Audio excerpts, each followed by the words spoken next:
Hello students, हम लोग पढ़ रहे हैं यूरोप में समाजवाद और रूसी क्रांति। तो यूरोप में समाजवाद की जो भूमिका थी उसको हम लोगों ने बहुत अच्छे से देख चुके हैं और समझ चुके हैं।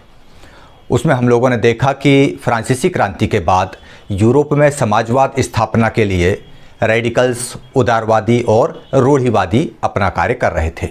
लेकिन जैसा कि पिछले अध्याय में मैंने आप लोगों को बताया कि एक और चौथा ग्रुप था, एक और चौथा समूह था जो इन तीनों पर बराबरी से नज़र रखे हुए था कि ये कर क्या रहे हैं, आखिर इनकी गतिविधियां क्या हैं। और वह ग्रुप था सोशलिस्ट का, समाजवादियों का।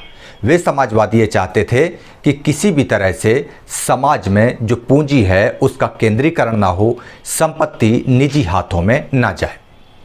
और हमने देखा कि ये समाजवादी यूरोप में विभिन्न देशों में ये प्रयास करते कि वे सत्ता का अंग बन जाएं और उनके प्रतिनिधि संसदीय चुनावों में जीत कर भी पहुंचे, लेकिन इनकी अभी तक सरकार नहीं बन पा रही थी। आज हम पढ़ने जा रहे हैं रूसी क्रांति को, और रूस ही यूरोप का वह पहला देश था जहां पर समाजवादी सरकार बनी। मतलब हम ये कह सकते हैं कि यूरोप में रूस जो था वह समाजवाद का प्रवेश द्वार था। तो आज हम देखेंगे, पढ़ेंगे और समझेंगे कि यूरोप में समाजवाद के अंतर्गत रूसी क्रांति के माध्यम से इन समाजवादियों ने किस तरह से अपनी सरकार स्थापित की। तो चलिए आज से हम इस अध्याय को आरंभ करते हैं। यूरोप में समाजवाद एवं रूसी क्रांति, और हम यूरोप में समाजवाद का ये चैप्टर समझ चुके हैं, उसकी भूमिका, और हम देखेंगे आज रूसी क्रांति के बारे में। और इस अध्याय में हम जो टॉपिक्स पढ़ेंगे उन टॉपिक्स के नाम है, पहला है रूसी साम्राज्य 1914, इसके बाद है अर्थव्यवस्था और समाज, मतलब रूस की अर्थव्यवस्था क्या थी और वहाँ का समाज क्या था। इसके बाद हम बात करेंगे रूस में समाजवाद की, फिर हम देखेंगे उथल पुथल का समय और 1905 की क्रांति, और अंत में इस अध्याय के अंतर्गत हम पढ़ेंगे पहला विश्व युद्ध और रूसी साम्राज्य। इसके बाद हम आगे देखेंगे फिर रूस की फरवरी क्रांति, अक्टूबर क्रांति, स्टालिनवाद वगैरह वगैरह। तो चलिए सबसे पहले रूसी क्रांति के अंतर्गत हम आरंभ करते हैं रूसी साम्राज्य 1914 और अर्थव्यवस्था और समाज। इन दो टॉपिक्स को देख करके आपके दिमाग में ये आ जाना चाहिए कि जब भी हम किसी राज्य या किसी देश के बारे में अध्ययन या अध्यापन करते हैं तो उस देश की तात्कालिक व्यवस्था क्या थी, तत्कालीन समाज क्या था, इसको जानना बहुत ज़रूरी होता है। इसके पहले भी जब हम फ्रांसीसी क्रांति का अध्ययन कर रहे थे तब भी हमने देखा था कि 18वीं शताब्दी के उत्तरार्ध में फ्रांसीसी समाज कैसा था, वहाँ की अर्थव्यवस्था कैसी थी। जब हम वहाँ के तत्कालीन समाज और अर्थतंत्र को समझ लेते हैं तब हमको इस पूरी घटनाक्रम को, उस देश के बारे में परिस्थितियों को जानने में आसानी हो जाती है। इसी तरह हम रूसी क्रांति का अध्ययन करें उसके पहले हम रूसी साम्राज्य 1914 में क्या था, वहाँ की अर्थव्यवस्था कैसी थी और वहाँ की सामाजिक संरचना क्या थी, थोड़ा इसको जान लें। इसके बाद हम अगले टॉपिक्स में चर्चा करेंगे अन्य चीज़ों के बारे में। पहला हम देखते हैं यूरोप में सबसे पिछड़े औद्योगिक देशों में एक देश था रूस, जिसमें यह समीकरण उलट गया। कौन सा समीकरण उलट गया? जैसा कि मैंने आपको बताया कि अभी तक क्या हो रहा था कि यूरोप के विभिन्न देशों में सरकारों में रेडिकल्स, उदारवादी और रूढ़िवादी आ रहे थे, इन्हीं की सरकार बन रही थी। समाजवादी सांसद बन जाते, संसद सदस्य बन जाते, संसदीय चुनाव जीत जाते, लेकिन सरकार बनाने में सफल नहीं हो पा रहे थे। और यूरोप जो है वह औद्योगिक रूप से पिछड़ा देश था, लेकिन हाँ कृषि में अव्वल था। यहाँ पर यह समीकरण बदल गया, मतलब यहाँ पर समाजवादियों की सरकार बनने की स्थिति पैदा हो गई। ये यूरोपी साम्राज्य का नक्शा जो कि आप यहाँ पर देख रहे हैं मैप, ये रशियन एम्पायर जहाँ पर लिखा है, ये पूरा रशियन एम्पायर रूसी साम्राज्य है। यहाँ पर यह स्थिति बदल गई और समाजवादियों ने वहाँ पर सत्ता हासिल कर ली। 1917 की अक्टूबर क्रांति के जरिए रूस की सत्ता पर समाजवादियों ने कब्जा कर लिया।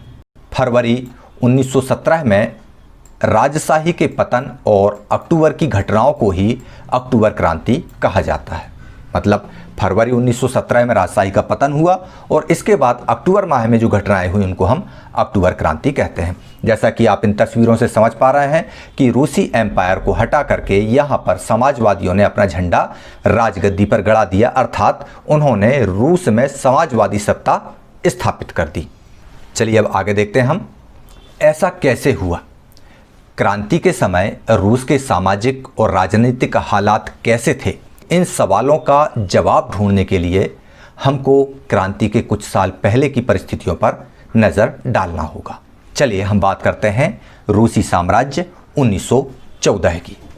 जैसा कि आप सभी लोग जानते हैं कि जब भी हमको किसी राष्ट्र के बारे में, किसी देश के बारे में कुछ जानना समझना होता है, विशेषकर उन परिस्थितियों में जब उस देश में कोई बड़ी क्रांति हुई हो, जैसे हम लोग हमारे देश में देखते हैं कि 1857 की क्रांति, तब हम तत्कालीन राजनीतिक स्थिति, तत्कालीन आर्थिक व्यवस्था, तत्कालीन सामाजिक व्यवस्था, धार्मिक व्यवस्था, इनके बारे में अध्ययन करते हैं। इसके बाद हम अंदाज लगा पाते हैं कि किन वजहों से यहाँ पर क्रांति हुई होगी।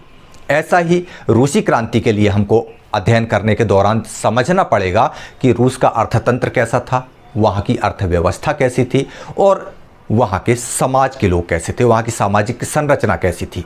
आपको बता दूं कि फ्रांस की ही तरह रूस में भी समाज के 3 लेयर थे। इन 3 वर्गों में पहला वर्ग एज यूजुअल पादरी और कुलीन लोगों का, दूसरे नंबर पर जो आते थे वे अमीर पूंजीपति लोग आते थे और तीसरे स्तर पर मजदूर, किसान, गरीब गुरबे लोग आते थे। यही कंडीशन फ्रांस में थी, यही स्थिति रूस में थी समाज की। और रूसी साम्राज्य किस तरह का था, क्या था, चलिए हम अध्ययन करते हैं। रूसी साम्राज्य 1914 में रूस और उसके पूरे साम्राज्य पर जार निकोलस द्वितीय का शासन था। ये जो तस्वीर आप देख रहे हैं जार निकोलस द्वितीय की है। मॉस्को और उसके आसपास पड़ने वाले क्षेत्र के अलावा आज का फिनलैंड, लातविया, लिथुआनिया, एस्टोनिया तथा पोलैंड, यूक्रेन और बेलारूस के कुछ हिस्से रूसी साम्राज्य के अंग थे। यह साम्राज्य प्रशांत महासागर तक फैला हुआ था। जैसा कि आप यहाँ पर देख पा रहे हैं, यह प्रशांत महासागर, यह हरे रंग में रूसी साम्राज्य है, यह प्रशांत महासागर तक फैला हुआ था। आज के मध्य एशियाई राज्यों के साथ साथ जॉर्जिया, आर्मेनिया और अज़रबैजान भी इसी साम्राज्य के अंतर्गत आते थे। अब ये जो आखिरी के 2 नाम आप लोग देख रहे हैं, अज़रबैजान और आर्मेनिया, ये इस समय सबसे ज़्यादा जाने पहचाने नाम हैं। यदि आप समाचार चैनलों को देखते होंगे, समाचारों को पढ़ते होंगे, तो आपने देखा होगा अभी कि आर्मेनिया और अज़रबैजान के बीच में भयंकर युद्ध की स्थिति बनी हुई थी और इस युद्ध की स्थिति के कारण विश्व की बड़ी महाशक्तियों के भी इन्वॉल्व होने का खतरा नज़र आ रहा था। ये आर्मेनिया और अज़रबैजान 1914 में, मतलब आज से लगभग 100 वर्ष पहले रूसी साम्राज्य का हिस्सा थे, जो बाद में रूस से अलग होकर पृथक पृथक राज्य बन गए। उनमें काफ़ी झगड़ा हो रहा था, तो ये दोनों राज्य भी रूसी साम्राज्य का अंग थे। तो इस तरह से ये राज्य जो है, जितने भी आपको यहाँ पर दिखाई दे रहे हैं, ये सारे के सारे रशियन एम्पायर के अंतर्गत आते थे। रूस में ग्रीक ऑर्थोडॉक्स चर्च से उपजी शाखा रूसी ऑर्थोडॉक्स क्रिश्चियनिटी को मानने वाले बहुमत में थे। अगर हम धर्म की बात करें, धार्मिक संरचना की बात करें, तो रूस में जो है वह ग्रीक ऑर्थोडॉक्स चर्च थी। ये ऑर्थोडॉक्स क्या होती है, कैथोलिक, प्रोटेस्टेंट, ये क्या होते हैं, हम आगे इसी वीडियो में चर्चा करेंगे। तो आपको बता दें कि जो ग्रीक ऑर्थोडॉक्स चर्च थी, उसी से एक शाखा निकली थी रूसी ऑर्थोडॉक्स। ये जो दिख रही है आपको, इसी ऑर्थोडॉक्स क्रिश्चियनिटी, मतलब ईसाई धर्म को मानने वालों की संख्या रूस में बहुत अधिक थी। मतलब यहाँ पर रूसी ऑर्थोडॉक्स क्रिश्चियनिटी को मानने वाले लोगों की संख्या, इस धर्म के लोगों की संख्या बहुत अधिक थी। लेकिन इस साम्राज्य के तहत रहने वालों में कैथोलिक, प्रोटेस्टेंट, मुस्लिम और साथ में बौद्ध भी शामिल थे।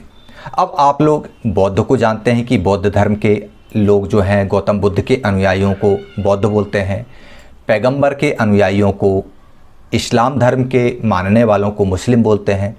तो चलिए अब हम बात करते हैं कि ईसाई धर्म के अंतर्गत ऑर्थोडॉक्स, कैथोलिक और प्रोटेस्टेंट क्या है। हालांकि यह आपके पाठ्यक्रम में नहीं है, लेकिन जब तक आप इनको समझेंगे नहीं, आपको बहुत सारी चीज़ें समझ में नहीं आने वाली हैं। तो ईसाई धर्म के बारे में बता दें कि ईसाई धर्म जो है, जिसे हम मसीही या क्रिश्चियन धर्म भी कहते हैं, यह प्राचीन यहूदी परंपरा से निकला एक ईश्वरवादी धर्म है। इसकी शुरुआत पहली सदी में फ़िलिस्तीन में हुई थी, जिसके अनुयायी ईसाई कहलाते हैं। यह धर्म ईसा मसीह की शिक्षाओं पर आधारित है। ईसाइयों में मुख्यतः 3 समुदाय हैं। पहला है कैथोलिक, फिर है प्रोटेस्टेंट और ऑर्थोडॉक्स। ईसाई धर्म का जो धर्म ग्रंथ है वह है बाइबल। ईसाइयों के जो धार्मिक स्थल हैं उसको हम चर्च बोलते हैं, ठीक है ना। चलिए अब हम देखते हैं ऑर्थोडॉक्स, कैथोलिक और प्रोटेस्टेंट को। सबसे पहले हम बात करते हैं कैथोलिक की। कैथोलिक संप्रदाय में पोप को सर्वोच्च धर्मगुरु माना जाता है। मतलब ईसाई धर्म का सबसे बड़ा धर्मगुरु पोप को मानने वाले लोग कहलाते हैं कैथोलिक। जबकि ऑर्थोडॉक्स जो हैं वह रोम के पोप को नहीं मानते, वे अपने अपने राष्ट्रीय धर्म संघ के पैट्रियार्क को मानते हैं और परंपरावादी होते हैं। अब मैं आपको बता दूं कि पैट्रियार्क किसको कहते हैं। तो पैट्रियार्क जो है वह highest ranking of bishop in eastern orthodoxy. मतलब जो ईसाई धर्म को मानने वाले उस देश के ईसाई हैं उनमें जो सबसे बड़ा धर्मगुरु होता है, जिसे वो लोग बिशप बोलते हैं, वह कहलाता है पैट्रियार्क। तो ये लोग रोम के पोप को नहीं मानते, मतलब इसको नहीं मानते जिसको कैथोलिक मानते हैं, लेकिन अपने धर्म संघ के, राष्ट्रीय धर्म संघ के जो पैट्रियार्क है, सबसे बड़ा बिशप है, उसको मानते हैं और ये लोग परंपरावादी होते हैं। इसके बाद आता है प्रोटेस्टेंट, जो किसी पोप को नहीं मानते, चाहे वो रोम का हो चाहे वो अपने राष्ट्र का हो।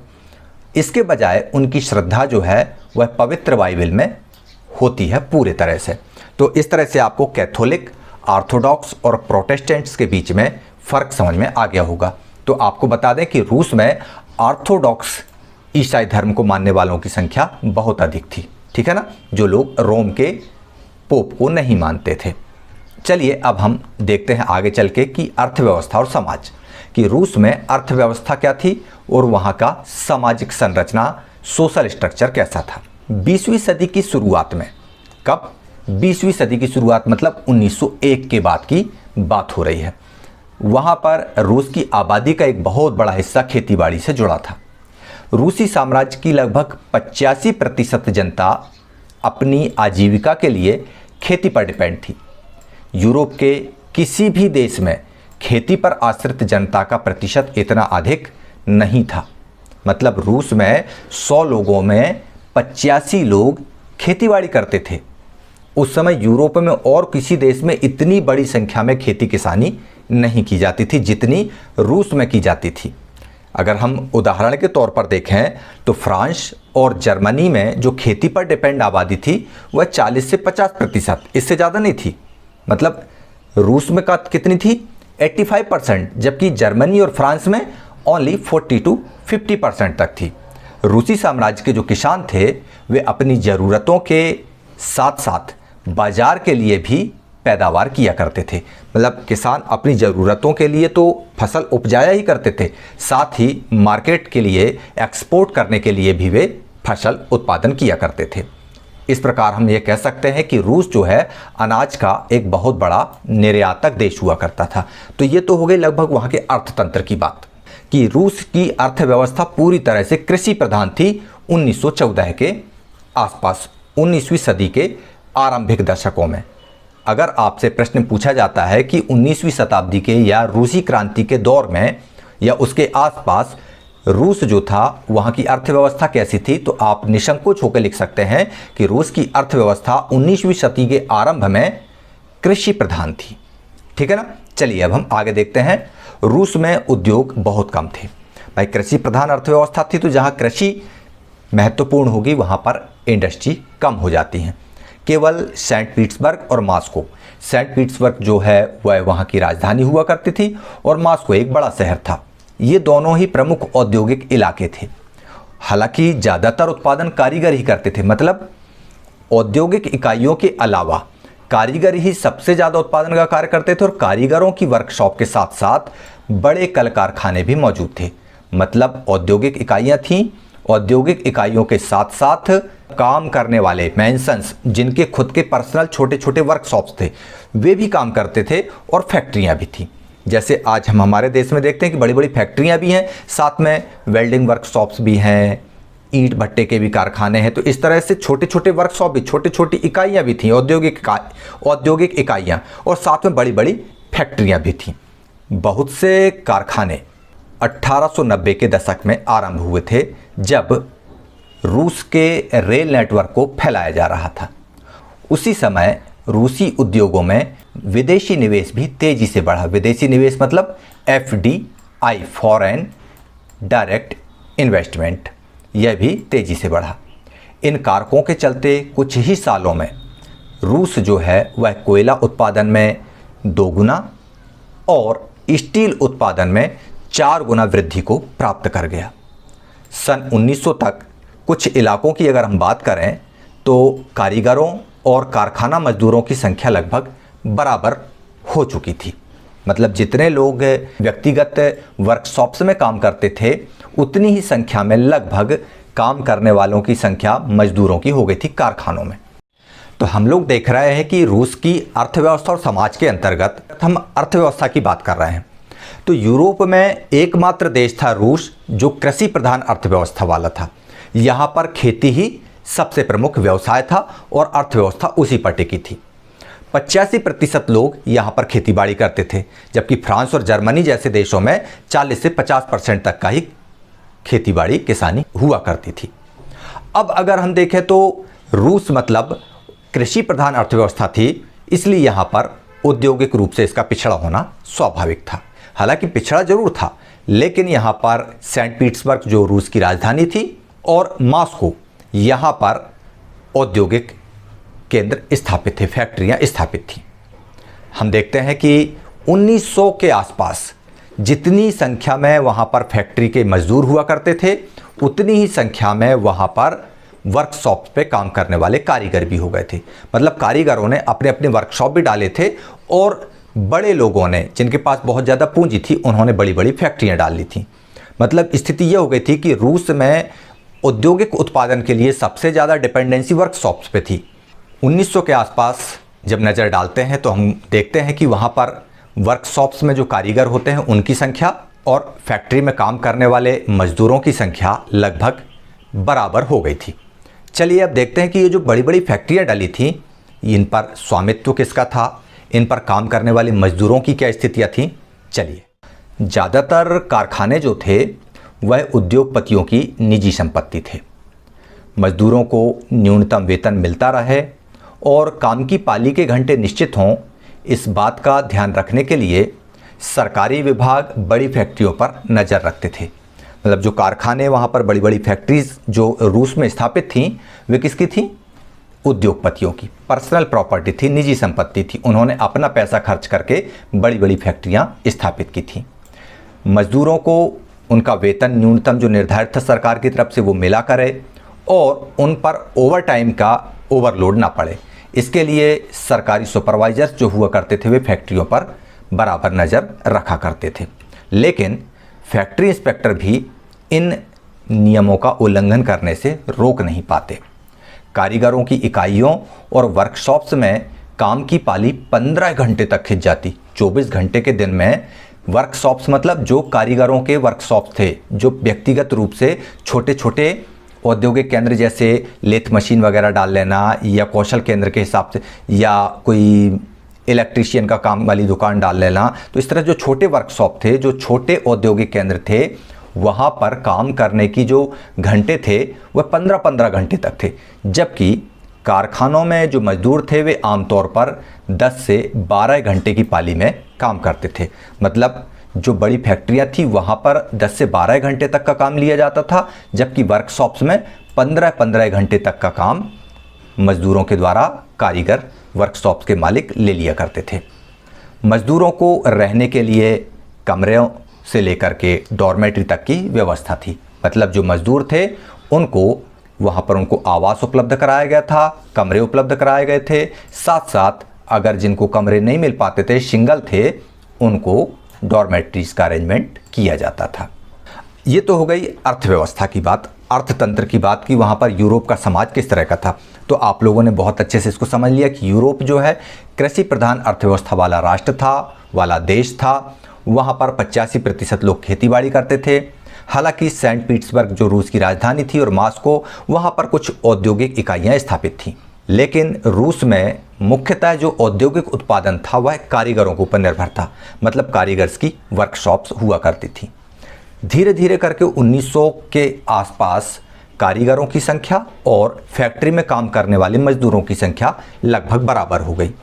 जब बराबर हो गई मजदूरों की संख्या तो सरकार ने कुछ मापदंड तय कर दिए और सुपरवाइजरों को वहाँ पर नियुक्त कर दिया कि आप लोग देखिए कि कहीं ऐसा तो नहीं कि मजदूरों का शोषण हो रहा हो, इनसे काम ज़्यादा लिया जा रहा हो और वेतन कम दिया जा रहा हो, और साथ ही काम के घंटे भी इनको निर्धारित हैं, उससे ज़्यादा तो काम नहीं लिया जा रहा, ये देखा जाता था।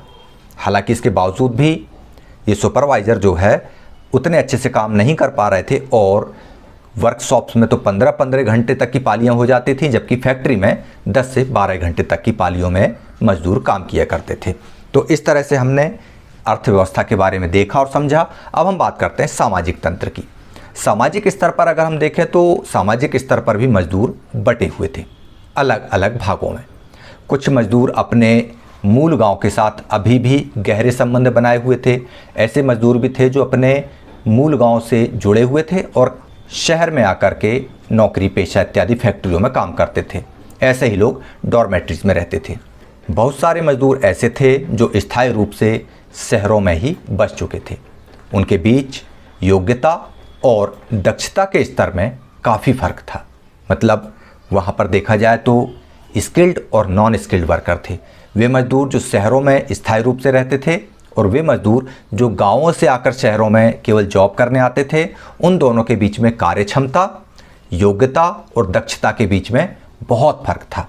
शहरों में रहने वाले जो मजदूर थे वे स्किल्ड थे, कौशल से परिपूर्ण थे, जबकि गांव से जो मजदूर जुड़े हुए थे वे नॉन स्किल्ड थे, अभी उतने कुशल नहीं थे, अकुशल श्रमिक थे वे। और इसीलिए सेंट पीटर्सबर्ग मतलब रूस की राजधानी के एक धातु मजदूर ने कहा कि धातुकर्मी मजदूरों में खुद को साहब मानते हैं। उनके काम में ज़्यादा प्रशिक्षण और निपुणता की ज़रूरत जो रहती है। मतलब जो गांव से आने वाला एक मजदूर है ये इस मजदूर के बारे में, कुशल मजदूर के बारे में सोचते हुए कहता है कि जो मेटलर्जी का काम करते हैं, जो धातुकर्मी का काम करते हैं, ऐसे मजदूर तो अपने आप को साहब की तरह ट्रीट करते हैं, अपने आप को साहब मानते हैं। इसके बाद हम आगे बढ़ते हैं तो देखते हैं कि फैक्ट्री में केवल पुरुष वर्ग काम करता हो ऐसा नहीं है। फैक्ट्रीज़ में 1914 की स्थिति में अगर हम देखें तो मजदूरों की संख्या में औरतों की संख्या लगभग 31% हो चुकी थी। इसके बावजूद भी उन्हें पुरुष मजदूरों के मुकाबले वेतन जो है वह बहुत कम मिला करता था। मर्दों की तनख्वाह के मुकाबले आधे से 3/4 तक कम। मतलब यदि पुरुष मजदूर को 1 रुपये मिलता था तो महिला को या तो 75 पैसे या 50 पैसे मात्र का भुगतान किया जाता था। जबकि संख्या की दृष्टि से अगर हम बात करें तो 1914 में फैक्ट्री में मजदूरी करने वाली औरतों की संख्या 31% तक हो चुकी थी। तो ये महिला और पुरुष के बीच की सामाजिक और आर्थिक स्थिति को भी दर्शाता है कि वहाँ पर समाज में जिस तरह फ्रांस के समाज में महिलाओं को कमतर माना जाता था, उसी तरह से रूस में भी यही हालात थे कि महिलाओं को कमतर माना जाता था। काम भले वे फैक्ट्री में उतना ही करती थी लेकिन वेतन पुरुषों की तुलना में कम मिलता था। मजदूरों के बीच मौजूदा फासला उनके पहनावे और व्यवहार में भी साफ दिखाई देता था। मतलब जो शहरों में जो मजदूर रहते थे, कुशल मजदूर थे, उनका रहन सहन, लिविंग स्टैंडर्ड अलग तरह का था, जबकि जो गाँवों में जो मजदूर रहते थे उनका लिविंग स्टैंडर्ड अलग तरीके से रहता था। जैसे कि आप ये यहाँ पर देख रहे हैं डिफरेंस, ये काले रंग में और ये लाल रंग में जो अलग डिफरेंस दिखाने का मैंने प्रयास किया है, इसको आप समझ रहे होंगे कि जो मजदूर थोड़ा सा कुशल होगा, पढ़ा लिखा होगा, उसका व्यवहार, उसका पहनावा, उसका रहन सहन और गांव से पहुंचने वाले मजदूरों का पहनावा, रहन सहन, व्यवहार अलग स्पष्ट होता है। यही चीज़ रूस में भी दिखाई देती थी। हालांकि कुछ मजदूर ऐसे भी थे जिन्होंने बेरोजगारी या आर्थिक संकट के समय एक दूसरे की मदद के लिए संगठन तैयार कर लिए थे, लेकिन अभी ऐसे संगठनों की संख्या बहुत कम थी। कई बार ये हो जाता कि उद्योगों में उत्पादन के लिए मांग कम होती और जब मांग कम होती तो इकाइयों में कुछ इकाइयों से मजदूरों को हटा दिया जाता। जब ऐसी स्थिति निर्मित होती तो मजदूर बेरोजगार हो जाते या उन पर आर्थिक संकट आ जाता। तब कुछ मजदूरों ने मिलकर एक सहकारी संगठन टाइप का बना लिया था और संकट के समय वे एक दूसरे की मदद करते थे। लेकिन रूस में अभी ऐसे संगठनों की संख्या बहुत कम थी। इतने सारे विभेद थे, मतलब मजदूरों में कुशल मजदूर, अकुशल मजदूर, पहनावे, रहन सहन का, शहरी मजदूर, ग्रामीण मजदूर, और साथ में ईगोइस्टिक प्रॉब्लम भी थी। इतने सारे अंतर थे, इतने सारे विभेद थे। इसके बावजूद भी जब किसी मजदूर को कोई फैक्ट्री मालिक नौकरी से निकाल देता या उन्हें मालिकों से कोई शिकायत होती तो सारे मजदूर एकजुट होकर हड़ताल कर देते।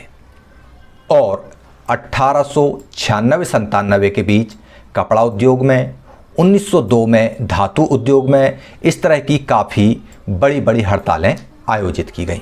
मतलब भले ही मजदूरों में बहुत सारी भिन्नताएं थीं, एक दूसरे से भी कई मामलों में अलग अलग जीवन शैली के साथ जीते थे, लेकिन अंततोगत्वा उनके अंदर ये भाव थे कि हम सारे मजदूर एक ही वर्ग के लोग हैं।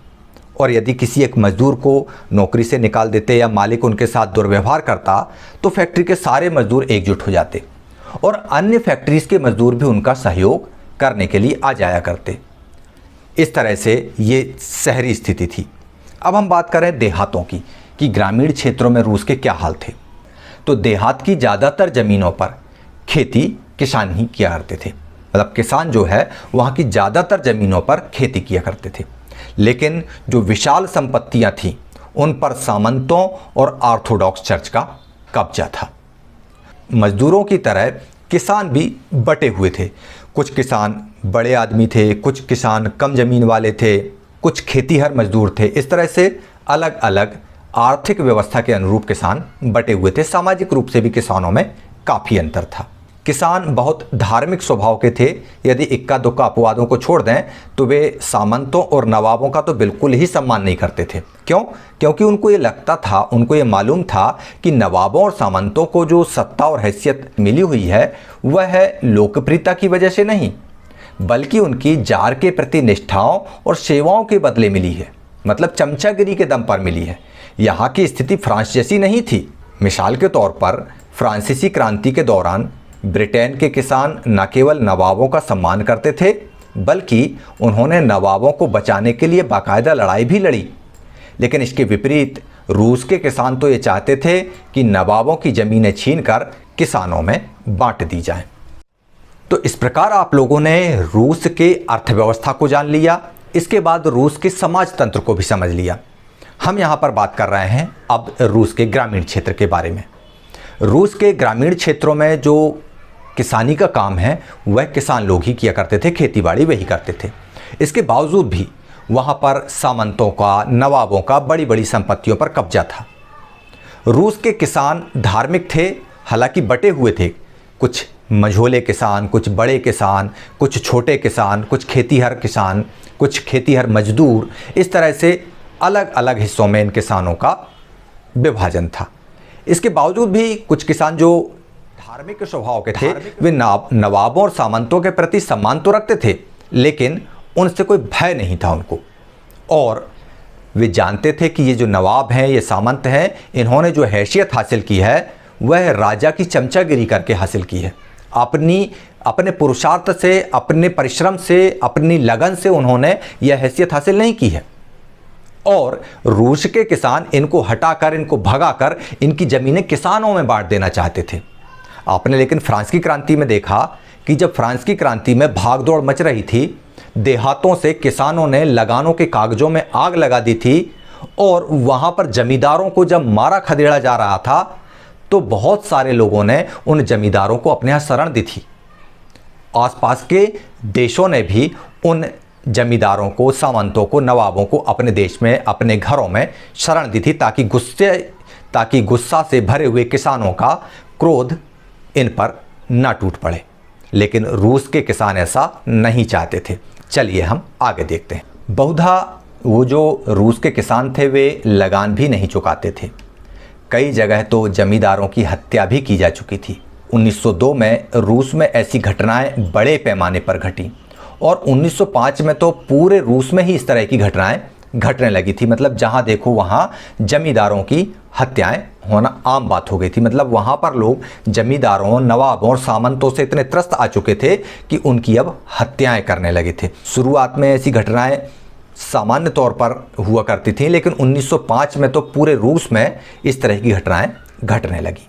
रूस में एक चीज़ और देखने में आती है जो अन्य यूरोपीय किसानों के मुकाबले में अलग थी, भिन्न थी।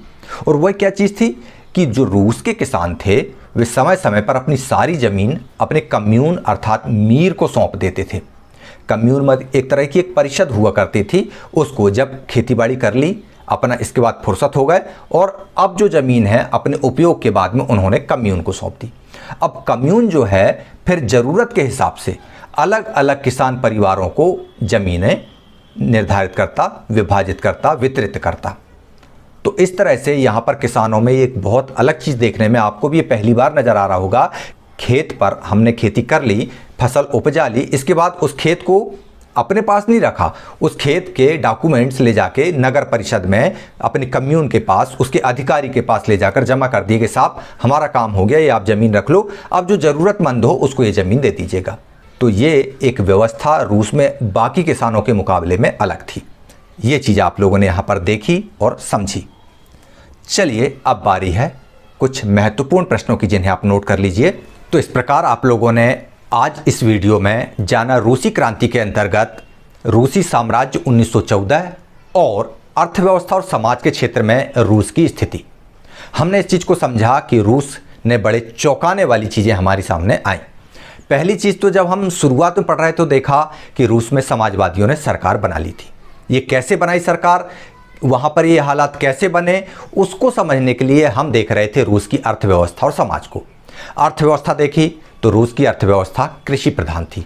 रूस एग्रीकल्चरल प्रोडक्ट का एक्सपोर्टर देश था, जबकि अन्य देशों में ये स्थिति नहीं थी। हाँ, अन्य देश औद्योगिक रूप से आगे थे, रूस औद्योगिक रूप से पिछड़ा था।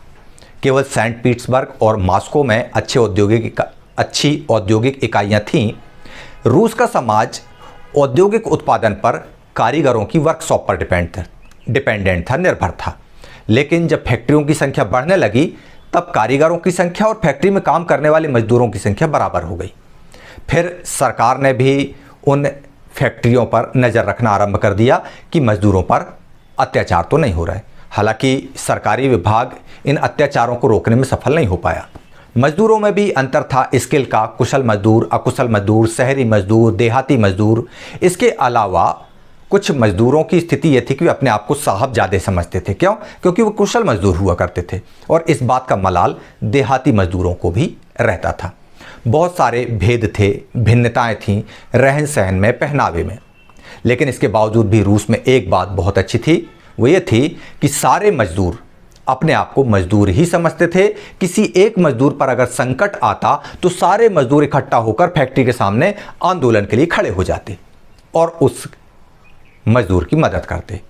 कई बार जब मजदूर बेरोजगार हो जाते या आर्थिक संकट की स्थिति होती तो ऐसी स्थिति के लिए कुछ संगठन भी तैयार कर लिए गए थे। इसके बाद हमने देखा कि फैक्ट्रीज में महिलाएं भी काम करती थीं। महिलाओं की जो संख्या थी वह पुरुषों के मुकाबले 31% थी, लेकिन वेतन उनको कम दिया जाता था। महिलाओं को यूरोप में हमने देखा, फ्रांस हो या रूस हो, यहाँ पर हमेशा हे दृष्टि से देखा गया, कमतर आंका गया। उनको उनके वाजिब हक देने में पुरुष समाज को बहुत ही कठिनाई महसूस हुई, ये भी हमने देखा। इसके बाद हम रूस के देहाती क्षेत्रों के दौरे पे जब गए तो वहाँ देखा कि वहाँ के किसान धार्मिक स्वभाव के थे, लेकिन मजदूरों की तरह इनमें भी विभाजन था। कुछ किसान बड़े थे, कुछ मझोले थे, कुछ छोटे थे। साथ ही कुछ किसानों के घर में तो नौकर चाकर और मजदूर भी लगे हुए थे। मतलब कुछ किसान संपन्न थे तो कुछ किसान अभी भी गरीब थे। इसके बावजूद भी वहाँ पर देखें तो जो विशाल संपत्तियाँ थीं, बड़ी संपत्तियाँ थीं, उन पर नवाबों और सामंतों का हक था, जिनसे ये किसान नफरत किया करते थे। किसानों ने इनकी हत्याएं तक आरंभ कर दी थी। इसके बाद हम रूस में एक बहुत शानदार चीज़ देखते हैं, वो ये कि किसान अपनी ज़मीन पर खेती करने के बाद में, अपनी आवश्यकता की फसल उपजाने के बाद अपनी ज़मीन को वह परिषद को जाकर सौंप देता, कम्यून को जाकर सौंप देता। कम्यून का अधिकारी मीर होता, जिसको सौंप देते और ये बोलते कि साहब हमने खेती कर ली, अब ये खेती आप ज़रूरतमंद किसान को बांट दो। और इस तरह से फिर वह कम्यून ज़रूरतमंद किसानों को अपनी ज़मीन बांट देता। चलिए अब देखते हैं हम कुछ महत्वपूर्ण प्रश्नों को, जिनको आपको नोट करना है।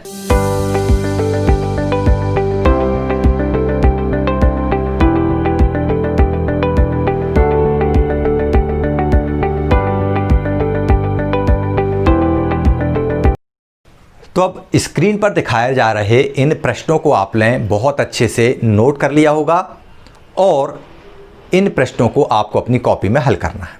तो इस प्रकार आप लोगों ने यूरोप में समाजवाद और रूसी क्रांति वाले इस अध्याय का यह दूसरा वीडियो था जिसे आप लोगों ने बहुत अच्छे से देखा और समझा। आपको भी एक बात बता दूं मैं कि अब हमारे विद्यालयों में भी धीरे धीरे करके पढ़ाई का माहौल वापस आते जा रहा है।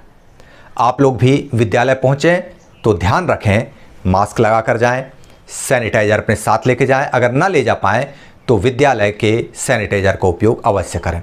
कुछ भी कठिनाई होने पर सोशल डिस्टेंसिंग का पालन करते हुए टीचर से डिस्कस करें। साथ में एक बात और बता दूं कि कोरोना के मामले में जब तक दवा नहीं आ जाती किसी तरह की ढिलाई बरतने की ज़रूरत नहीं है। तो ये जो संदेश स्क्रीन पर दिख रहा है, इस संदेश का अनुपालन करें। ई क्लासेस बाय मनीष सर के वीडियोस को देखते रहें। कोई कठिनाई आए तो कमेंट बॉक्स में लिखें, समाधान करने का प्रयास किया जाएगा। और मुझे इजाज़त दीजिए ताकि हम आगे चल के देख सकें कि रूस में और क्या हुआ। चलिए, जय हिंद।